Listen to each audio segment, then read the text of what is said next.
এবং আরেকটা জিনিস হলো এখানে সাংবাদিকতা কি হয়েছে, চটকদার গোপন তথ্য আবিষ্কার করার ব্যাপার হয়ে গেছে সাংবাদিকতা। সাংবাদিকতাতে এটা ট্রুথফুলনেসের একটা ঘাটতি আছে, এবং এই যে চটকদার তথ্য, এই চটকদার তথ্যের উপর ভিত্তি করে আবার একদল ফেসবুক বুদ্ধিজীবী তৈরি হয়েছে, যারা এই যে রাত যত গভীর হয় কু তত ঘন হয়। ষড়যন্ত্রের কথা আমরা শুনলাম, নির্বাচন বানচালের কথা শুনছি, এবং এ ধরনের অপচেষ্টা যে একটি চলতে পারে সেরকম আশঙ্কা ছিল, এবং সেই তথ্যটাও আমরা জানলাম। মোকাবেলা কিভাবে করব সেই প্রসঙ্গটা যদি আপনি সেই জায়গা থেকে যদি আপনি কথা বলেন। দেখেন, এখানে আমি ওই অনেক আগে একটা বাণী চিরন্তনী দিয়েছিলাম, সেটা আওয়ামী লীগের পতনের পরপরই, সেটা আবারও রিপিট করি। সেটা হলো আগামী দিনে আমাদের রাজনীতি নির্ভর করবে রাজনৈতিক দলগুলোর ক্ষেত্রে আওয়ামী লীগকে কে কিভাবে ডিল করছে তার উপরে। আওয়ামী লীগকে ডিল করা মানে সার্বিকভাবে ডিল করা।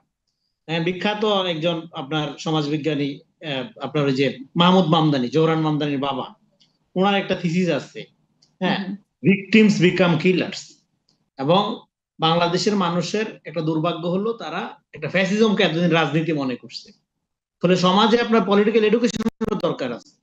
এই জন্য আপনি আওয়ামী লীগকে যদি একটা ইনসাফপূর্ণ ভাবে ডিল না করেন, মানে রিকনসিলিয়েশন না করেন, অপরাধীদেরকে প্রপারলি বিচার না করেন, এবং যারা এই মতাদর্শকে বিশ্বাস করে, একটা ধরেন এটা কি বিশ্বাস করাটা মানেই আওয়ামী লীগ, ধরেন আওয়ামী লীগ করা কারো অভ্যাস, হ্যাঁ, এখন এই অভ্যাসটা তো অপরাধ না, অভ্যাসটা খারাপ অভ্যাস হইতে পারে, বদ অভ্যাস হইতে পারে। কেউ ধরেন বিড়ি সিগারেট খায়, নেশা করে, আপনি তারে কি করবেন, রিহ্যাবে নিয়ে যাবেন, রিহ্যাবে নিয়ে যাইয়া সুস্থ করার চেষ্টা করবেন, তারে তো আপনি পিটায় মাইরা ফেলবেন না। তো তার মানে একটা লোক আওয়ামী লীগ করে, অভ্যাস তার, আর কোনো কিছু ধরেন মানে এটা এই বদ অভ্যাস ধরেন, এই বদ অভ্যাস থেকে আপনি পুরা গোটা সমাজকে, একটা বিপুল জনগোষ্ঠীকে আপনি পলিটিক্যাল এডুকেশন দেওয়ার মধ্যে দিয়ে গণতান্ত্রিক প্রক্রিয়ায় সামিল করবেন না। না করলে যেটা হবে, আপনি এতদিন বিএনপি জামাত পিটায় মারছেন, এখন আপনি আওয়ামী লীগ বলে হরে ধরে পিটায় মারবেন, তাহলে কি সমাজটা তো এখানে জাতীয় সমাজ, যেটা আমরা বলি যে জাতি রাষ্ট্র গঠন, যেটা জাতি তো গঠন হবে না, দুই দিক থেকে ট্রমাটিক লোকজনে ভরে যাবে সমাজ আপনার। তো এই জন্য আওয়ামী লীগকে প্রপারলি ডিল করতে পারতে হবে।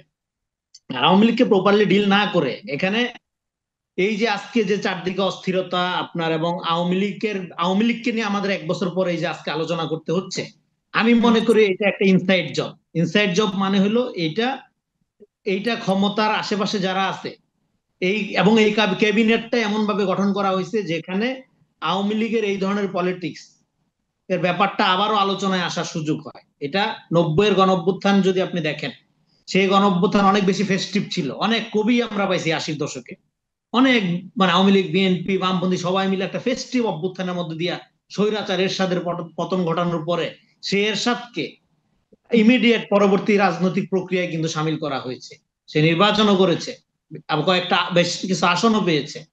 এই যে একটা প্র্যাকটিস, এই প্র্যাকটিসটা পার্শ্ববর্তী প্রভু রাষ্ট্রের, হ্যাঁ, যারা আওয়ামী লীগকে তাদের একমাত্র পকেট মনে করে, আপনার তাদের ফরেন পলিসি আওয়ামী লীগ নির্ভর, নট বাংলাদেশ নির্ভর, তো তারা মনে করছিল এই জিনিসটা করতে সক্ষম হবে। কিন্তু পরবর্তী দেখা গেল যে না, এটা তো আর 90-এর মতো না, এখানে অভ্যুত্থানের শক্তি বিশাল, জেনজি জেনারেশন 4 কোটি থেকে 5 কোটি জেনারেশনের মতো, তাদের একটা রাজনৈতিক দলও আছে, সেই দলের হাজার সমস্যা থাকতে পারে, কিন্তু একটা দল আছে এবং যাদের যে কোনো মূল্যে আওয়ামী লীগকে তারা ঠেকাবে, এবং তারা এটা মনে করে, আমরা যেটা বলছিলাম আপনার পয়েন্টে আসতেছি, এই কান্ট্রি উইদাউট আওয়ামী লীগ, এই জায়গায় পৌঁছানোর পরে রাজনীতির বিকাশ শুরু হবে। ওকে, আপনি এর আগেও বলেছেন এই কথা সার্বিকভাবে। এখন প্রশ্ন হলো এই জিনিসটা যখন ফেল করতেছে, তারপরে আপনি জাতীয় পার্টি দিয়ে আবার চেষ্টা করা। আপনি একদিকে বলছেন আওয়ামী লীগ যারা করে তাদের রিকনসিলিয়েশন, তাদেরকে নিয়ে জাতিরাষ্ট্র গঠন করার জন্য তাদের নিজেদের চিন্তা সংস্কার, যেভাবেই আমরা সেটা করি, সেটা চিকিৎসার মাধ্যমে তাদেরকে বুঝিয়ে যেভাবে হোক সেটা বলছেন, আবার আপনি বলছেন যে কান্ট্রি উইদাউট আওয়ামী লীগ। তো এটা একটু কন্ট্রাডিক্ট করছে কিনা সে প্রশ্নটা রইল। আর একটু আমি আরেকটি বিষয় বলে রাখি, আমি পিআর প্রসঙ্গে যেটা আমরা শুনলাম যে ইউনাইটেড নেশন এম্বাসিগুলোর সাথে কথা বলছে, এখানে পিআর পদ্ধতিজনই বিষয়ে আপনার মন্তব্য শুনতে চাই। কান্ট্রি উইদাউট আওয়ামী লীগ মানে হলো আওয়ামী লীগের লোকগুলোকে ধরে ধরে মাইরা ফেলে না, এটা হলো একটা চিন্তা আকারে, যেমন রাজনীতি এক জিনিস এবং ফ্যাসিবাদ আরেক জিনিস। একটা ফ্যাসিবাদী চিন্তা যে রাজনীতি হতে পারে না, সেই পলিটিক্যাল এডুকেশনটা সমাজে মেইনস্ট্রিম করা, আওয়ামী লীগের লোকজনকে পলিটিক্যাল এডুকেটেড করা, এবং আওয়ামী লীগের খাসিলত, এটা যে দলই করুক, বিএনপি এনসিপি জামাত যে দলই করুক, এগুলো ত্যাগ করতে হবে। ক্যাডার ভিত্তিক রাজনীতি, আমরাই সেরা, হ্যাঁ, তাদের সমালোচনা করলে 1000 ভোট বাহিনী দিয়ে গালাগালি করা, এগুলো আওয়ামী লীগের খাসিলত, এগুলো বাদ দিতে হবে। এই জন্য এই কান্ট্রি উইদাউট আওয়ামী লীগ মানে হলো আওয়ামী লীগের এই যে ক্যারেক্টারিস্টিক বৈশিষ্ট্য, এটার থেকে নিজেকে মুক্ত করা।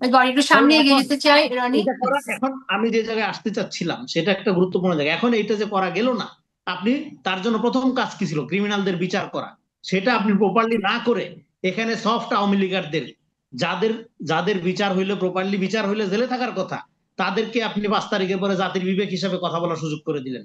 টক শোতে আইসা আইসা তারা বড় বড় কথা বলে। তারা এখানে আওয়ামী লীগের লজিক উৎপাদন করার চেষ্টা করে, একদিক দিয়ে লজিক উৎপাদন করার চেষ্টা করে, আরেক দিয়ে ইন্ডিয়াতে তারা রাজনৈতিক কার্যক্রম পরিচালনা করে, আরেক দিক থেকে এখানে তারা আপনার এই যে ভয়ঙ্কর রূপে ফিরে আসার প্রস্তুতি নেয়, মিছিল মিটিং শুরু করে দেয়। ফলে এটা টোটাল তো ইনসাইড জব, যেটা আমি বলতেছি, বলে এটা ভেতর থেকে, এটা ভেতর থেকে ইস্টাবলিশমেন্টের ভেতর থেকে করা হয়েছে। এটা বাইরের থেকে করা হচ্ছে শুধু তা না, বাইরে তো আছেই আওয়ামী লীগ, বাইরে সে আছে, এবং ষড়যন্ত্র যেটা বারবার আপনারা বলছেন। এস্টাবলিশমেন্টের ভেতর থেকে আপনি গুরুত্বপূর্ণ একটা কথা বলেছেন যে এস্টাবলিশমেন্টের ভেতর থেকে এটা করা হয়েছে, তার মানে এস্টাবলিশমেন্টের মধ্যে এখনো ফ্যাসিস্টের শক্তি রয়ে গেছে। এখনো এস্টাবলিশমেন্টের বোঝা যায় নাই, পুরাটাই ফ্যাসিস্ট কাঠামো, পুরোটাই ফ্যাসিস্ট আপনি পুরাটাই বলছেন। কাঠামো। হয়তো তাহলে হাসিনা নেই, তাহলে এজন্য আমরা আসলে আরো বলছিলাম কি, আমরা আবার মনে করাই দেই যে সমস্ত কথা আগে বলছে এগুলো বারবার কেন বলতে হয়। আমরা বলছিলাম আমরা একটা লেট ফ্যাসিজমের মধ্যে আছি, বা ফ্যাসিজম উইদাউট শেখ হাসিনা, তার লক্ষণ দেখেন প্রত্যেক জায়গায় আছে। কিন্তু এবং এই সুযোগে যারা বলে আগেই তো ভালো ছিলাম, তারা খারাপ, তারা আরো খারাপ কাজ করে। আগে আমরা কখনোই ভালো ছিলাম না। আওয়ামী লীগের বিকল্প হিসাবে একটা কলা গাছ তো ভালো, এটা আমাদের মনে রাখতে হবে, কারণ আওয়ামী লীগ কোনো রাজনীতি হইতে পারে না।